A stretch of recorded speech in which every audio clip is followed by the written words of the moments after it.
Imagine you're a parent, but you're living 20,000 years ago.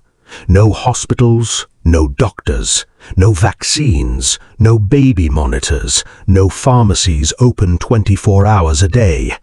And your child has just developed a fever. What do you do? Today, most parents would call a doctor, search online, or drive to a hospital. Ancient humans had none of those options. Yet somehow, our ancestors managed to keep children alive long enough for humanity to survive and spread across the entire planet. And when you discover how they did it, you may never look at modern parenting the same way again. Because here's the shocking reality. For most of human history, childhood was incredibly dangerous. Many children never reached adulthood. A simple infection, a bad fall, a cold winter, even a shortage of food, any one of these could become life-threatening. If modern parents had to raise children under those conditions, most of us would feel completely overwhelmed. So how did ancient humans do it? The answer starts with something surprisingly powerful: community. Today, many parents are expected to handle everything themselves, but ancient humans rarely raised children alone.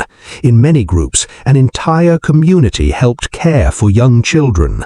Parents, grandparents, older siblings, aunts, uncles, friends, everyone played a role.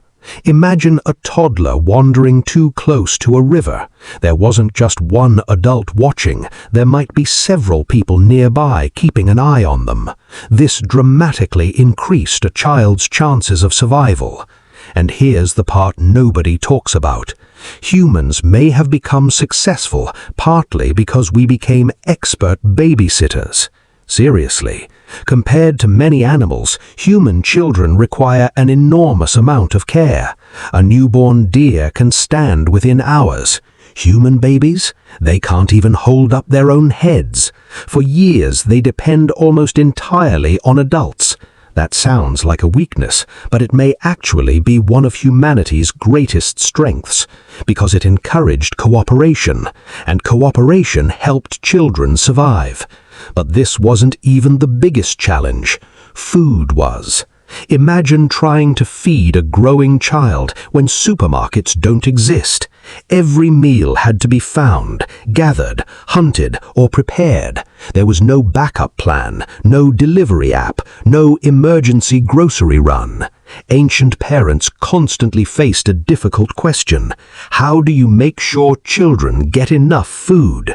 One solution was sharing. Many hunter-gatherer groups shared resources across the community.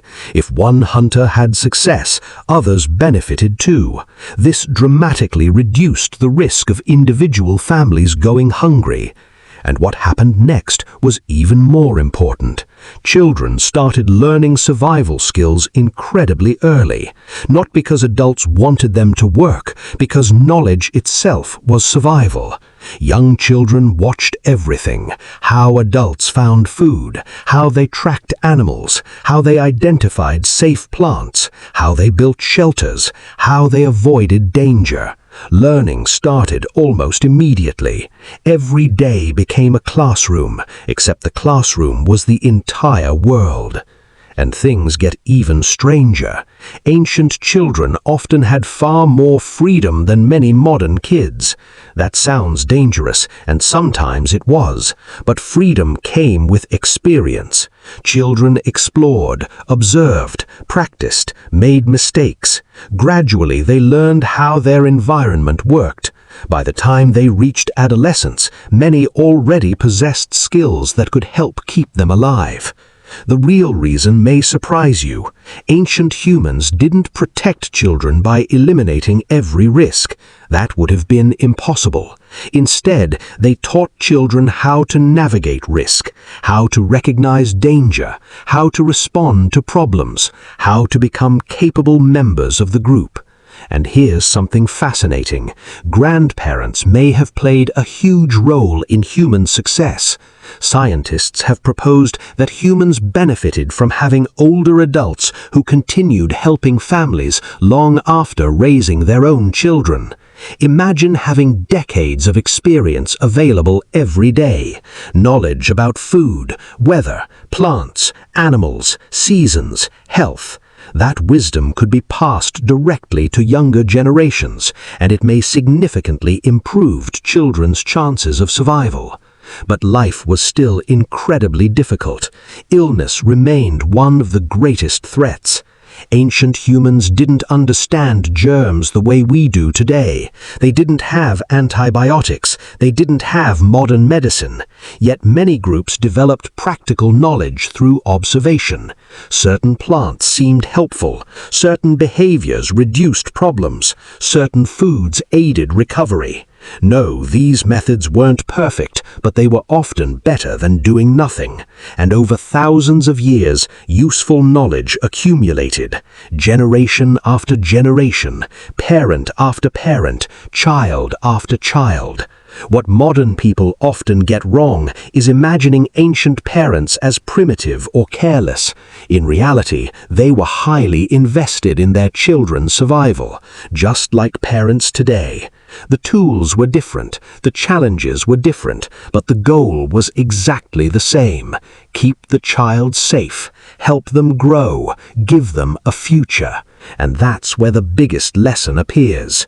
The story of how ancient humans kept kids alive isn't really about survival techniques.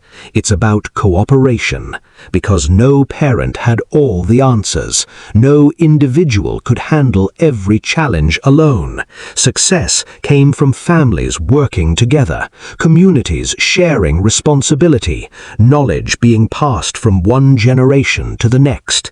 And that's a powerful reminder. The survival of humanity wasn't built by isolated individuals.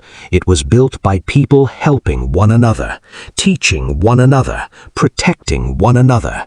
So the next time you see a child learning from a parent, a grandparent, or a teacher, remember that you're witnessing something incredibly ancient, a tradition that stretches back thousands of generations, a chain of knowledge that helped countless children survive long enough to become parents themselves.